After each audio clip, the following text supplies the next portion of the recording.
Allah, kami akan meletakkan timbangan ini secara adil. Tidak ada seorang yang dizalimi oleh Allah. Kita punya Allah, kalau kita tengok sekarang ni, kita pun tak tahu keadaan kita. Saya tengok orang lain, kita tengok kita ni. Masa bila kita beribadat? Start bila kita ibadat? Yang rajin datang ke surau, rajin semayang, rajin mengaji ni, bila? Ya dulu. Oleh sebab itulah kita sekarang ni, kita bersungguh-sungguh beribadat, kita memohon keampunan kepada Allah, kita memohon keredaan Allah, supaya Allah ampunkan dosa yang telah terdahulu, supaya Allah memberi rahmat kepada kita. Hari minta, ya Allah berilah rahmat kepadaku, ya Allah berilah rahmat kepadaku, berilah rahmat kepadaku. Itu sebut dalam kitab hikam yang diajar oleh ustaz kita di surau ni. Dalam bab yang pertama, pengarang kitab itu telah mendatangkan sepotong hadis Nabi SAW. Nabi menyebut bahawa sesungguhnya kamu semua masuk syurga bukan kerana amalan, tetapi dengan rahmat Allah.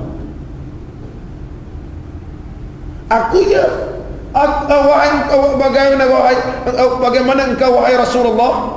Nabi kata, ya, aku pun masuk syurga ni, walakin yataghammadinillahu birahmati wa ridwani. Aku diliputikan oleh Allah dengan ridwan, keredaan Allah dan rahmat Allah, aku masuk syurga. Kamu semua belum tentu. Oleh sebab itulah Nabi kata, tuntutkanlah, mintalah rahmat Allah, mintalah keredaan Allah. Kesedarlah bahawa kita ni bersifat dengan sifat kekurangan, maka kita minta keredaan Allah. Lepas dalam semayang, Rabbighfirli warhamni warhamni warhamni, kita lalu minta dalam doa pun supaya rahmat, ya Allah, rahmatlah ya Allah, rahmat tu rahmat Allah lah, rahmat Allah. Mana bila dapat rahmat Allah yang dulu-dulu ni Allah ampunkan, mana Allah tak pandang, sebab mendapat rahmat. Muslimin dan muslimat rahimakumullah, berdasarkan hadis Nabi SAW, bahawa Nabi menyebut as-salatu nurun, semayang itu adalah cahaya. Semayang itu cahaya. Semayang itu adalah cahaya.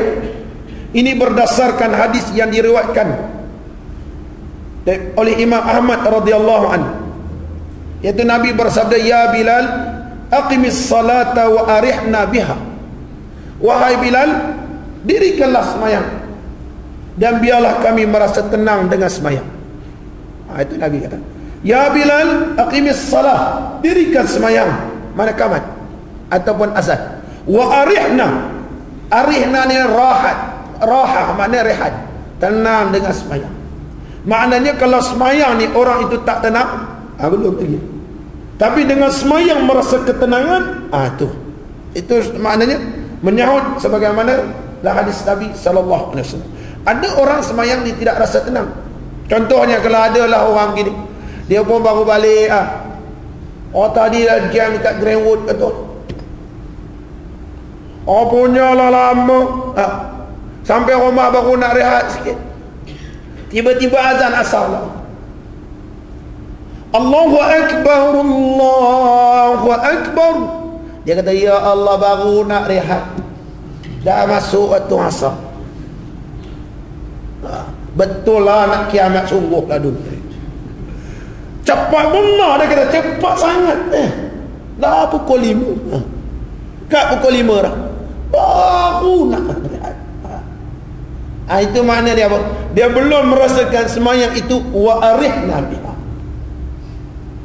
Seolah-olah dia mendirikan, bila dipanggil semayang dia rasa berat bagi diri dia, bukan dia merasa ketenangan. Belum sampai, belum sampai sebagaimana yang disebut oleh Nabi, as-salatu nur. Allahu Akbar. Kadang-kadang kita pun ada begitu, jauhlah kita dengan Rasulullah. Macam mana nak dapat syafaat Nabi ke? Macam mana kita ni nak rasa supaya terselamat di padang mahsyar? Kalau kita bandingkan diri kita dengan sahabat Nabi kita Nabi, tiba kita ni kata ikut sunnah Nabi, tapi kita pun dalam bab itu pun belum sampai lagi. Maknanya jauh lagi lah kita, jauh Allah. Tu pun kita rasa takut dah. Aku ada rasa begitu dah, ada lah. Contohnya kalau kita ni lagi lah, kalau anak kecil lagi baru nak tidur dia azan subuh lagi lah. Tambah ibu lagi marah. Wallah, anak seorang ni, ya Allah. Menangis. Baru nak tidur, dah azan pula. Dah azan. Baru nak rehat. Azan tu, bila dia azan ni, dia merasakan satu perkara berat bagi diri dia. Jauh. Maknanya baca hadis Nabi ni mengingatkan kepada kita semua, muslimin dan muslimat rahimakumullah. Dan seterusnya Nabi SAW menyatakan dalam hadisnya, as-salatu nurun, sembahyang itulah cahaya. Cahaya apa? Memberi cahaya kepada kita. Kalau kita melakukan dosa, langsung tak buat dosa. Kalau kita ada sifat yang tidak baik, maka sembahyang itu menyuluhkan supaya jangan buat benda. Mana dalil? Disebut oleh para ahli ulama. Contohnya kalau kita ambil dalam suratul Fatihah. Kita tahu suratul Fatihah ni dinamakan juga suratul Syafiah. Surah yang memberi makna syafi, menyembuh. Kenapa kata ulama surah Fatihah ni syifa'un min kulli da'in? Dan Nabi pun beritahu dalam hadisnya bahawa surah Fatihah ni ubat segala penyakit. Lalu orang guna Fatihah ni ubat untuk apa? Kalau sakit, kena rasuk jin, kalau demam panas, baca surah Fatihah. Orang guna surah Fatihah ni untuk jampi. Kalau demam, sakit apa, baca surah Fatihah. Tapi tak pernah menggunakan surah Fatihah untuk membersihkan diri. Jadi ulama menyatakan bahawa dengan surah Fatihah, contohnya kata ulama, bila kita baca iyyaka na'budu, akan dikau ya Allah kami sembah, dia adalah merupakan ubat daripada sifat riya. Sebab kita akan kau ya Allah kami sembah, mana kita rasa yang besar apa pun Allah, maka hilang sifat benda tak elok. Apabila kita membaca wa iyyaka nasta'in, akan dikau ya Allah kami minta pertolongan, ianya ubat daripada sifat takabur. Sebab bila kita minta tolong ke orang, mana kita rasa kita rendah. Apabila kita membaca ihdinas siratal mustaqim, dia ubat daripada sifat kesesatan.